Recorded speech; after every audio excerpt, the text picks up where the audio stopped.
Welcome to our channel. Pemimpin satu ini dikenal berkat keberaniannya menolak perintah Amerika Serikat untuk tunduk dan turun tahta. Ya, Saddam Hussein. Mantan presiden asal Irak ini tercatat pernah menulis Al-Quran dengan darahnya. Bahkan ia juga sempat mengaku sebagai keturunan Nabi Muhammad SAW. Siapa sebenarnya Saddam Hussein ini? Tanpa perlu berlama-lama lagi, data fakta akan mengulas kisah hidupnya hanya untuk kalian. Jadi, carilah tempat mendengar yang nyaman dan simaklah. Tapi sebelum lanjut, kami ingatkan kembali untuk subscribe channel ini dan aktifkan lonceng notifikasi kamu untuk mendapatkan video edukatif dari Data Fakta.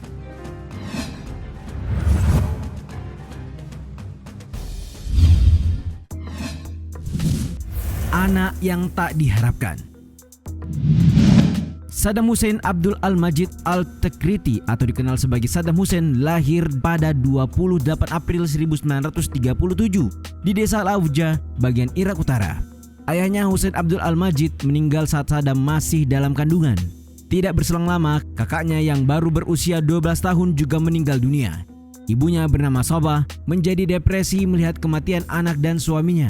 Karena itu ibunya berniat menggugurkan Saddam, namun keinginan itu berhasil dicegah oleh tetangganya yang seorang Yahudi. Lantaran ibunya mengalami depresi, sang paman Khairullah Talfam Salat mengambil alih pengasuhan bayi Saddam Hussein saat ia lahir.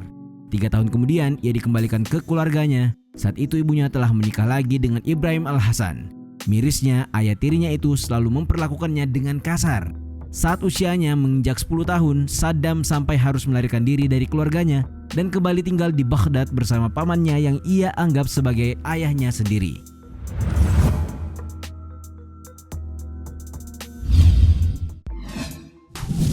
Masuk partai usia 20 tahun. Setelah melalui masa kecil yang kurang membahagiakan, Saddam Hussein masuk sekolah menengah di bawah bimbingan pamannya Khairullah. Ia mempelajari semua yang bisa dijangkaunya dan membaca beragam jenis buku. Setelah tamat, ia belajar di sekolah hukum Irak setara sekolah menengah atas selama 3 tahun. Ia kemudian memutuskan untuk tidak melanjutkan kuliah saat usianya 20 tahun.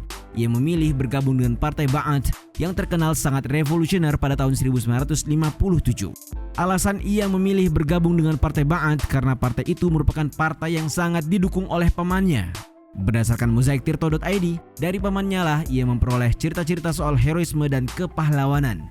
Mimpi-mimpi soal kemuliaan, kemenangan dan kejayaan yang mengendap di benak Saddam hingga saat itu, yang kemudian membuatnya memimpikan untuk melakukan revolusi besar di negaranya, Irak.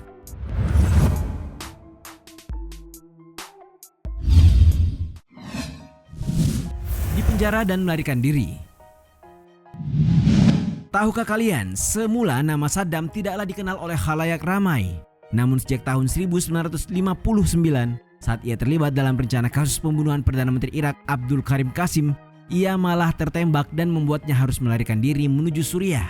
Nah, kejadian itu membentuk citranya menjadi populer di masyarakat Irak.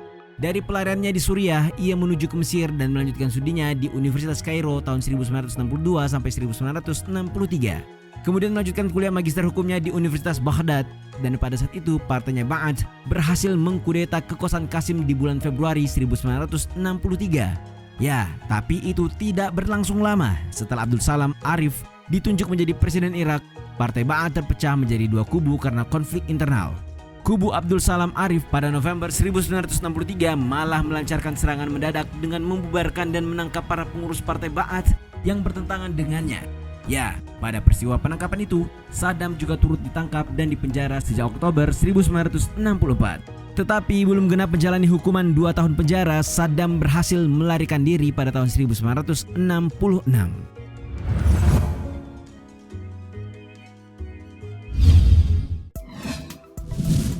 Menjadi presiden Irak. Di masa pelariannya, Saddam diangkat menjadi pemimpin partai Ba'ath dan berperan penting dalam kudeta yang membawa partai itu kembali berkuasa pada tahun 1968. Dalam upayanya itu, mereka berhasil menaklukkan Abdul Rahman Arif dan membentuk pemerintahan baru yang dipimpin oleh Hasan al-Bakr sebagai presiden yang merupakan sepupu Saddam Hussein. Sementara Saddam diangkat sebagai wakil presiden. Sejak menjabat wakil presiden, ia melakukan banyak hal untuk memodernisasi infrastruktur, industri dan sistem kesehatan di Irak. Ia meningkatkan layanan sosial, pendidikan hingga memberi subsidi pertanian ke tingkat yang tak tertandingi di negara-negara Arab lainnya di wilayah tersebut. Saddam juga menasionalisasi industri minyak Irak tepat sebelum krisis energi 1973 terjadi yang menghasilkan pendapatan besar bagi negara itu.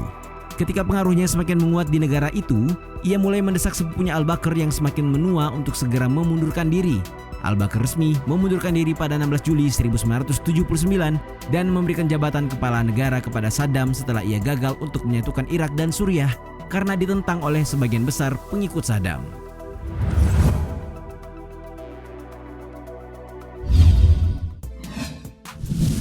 Menulis Al-Quran dengan darahnya. Nah, sepertinya fakta yang satu ini belum banyak yang diketahui. Kalau kitab suci Al-Quran ternyata pernah disalin seluruhnya oleh Saddam Hussein menggunakan darahnya sendiri pada akhir tahun 1990-an. Dilansir dari whatculture.com, selama 2 tahun Saddam mengumpulkan darahnya sekitar 50 hingga 57 liter untuk kemudian digunakan dalam upaya menyalin 336.000 kata atau lebih dari 6.000 ayat suci Al-Quran. Dia menugaskan ahli kaligrafi Islam Abbas Shakir Jodi untuk mengerjakan salinan Quran yang ia berjudul sebagai The Blood Quran. Mengenai itu, ia kemudian menjelaskan alasannya melakukannya dengan mengatakan, "Hidupku penuh dengan bahaya, di mana aku semestinya kehilangan banyak darah.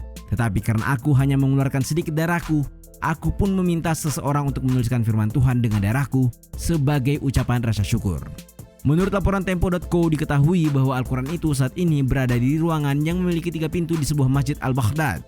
Bahkan ketiga pintu itu dikunci dan kuncinya dipegang oleh 3 orang yang berbeda.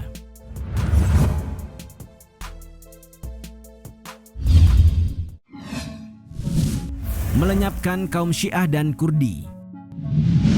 Dalam laporan majalah Tempo berjudul Syiah berkuasa di tengah bara, naiknya Saddam Hussein pada tahun 1979 menjadi presiden dianggap menjadi mimpi buruk bagi kaum Syiah dan Kurdi. Sebab selama Saddam memimpin negara itu, baik kaum Syiah ataupun Kurdi menjadi sasaran tindakan otoriter selama pemerintahannya berlangsung. Misalnya saja saat Saddam memerintahkan penyerangan karena dipicu oleh pengkhianatan suku Kurdi Irak yang dianggapnya telah membantu Syiah Iran dalam perang melawan pemerintahan Saddam.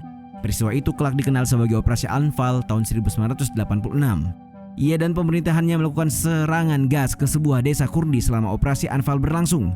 Human Rights Watch memperkirakan antara 50.000 sampai 100.000 orang terbunuh selama Operasi Anfal berlangsung.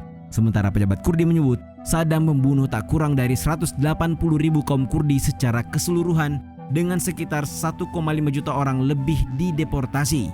Tidak hanya itu, ia juga memerintahkan pembunuhan 148 warga Syiah di Dujail pada tahun 1986. Kasus tersebut yang kemudian akan dijadikan alasan untuk mengantarkannya ke tiang gantungan.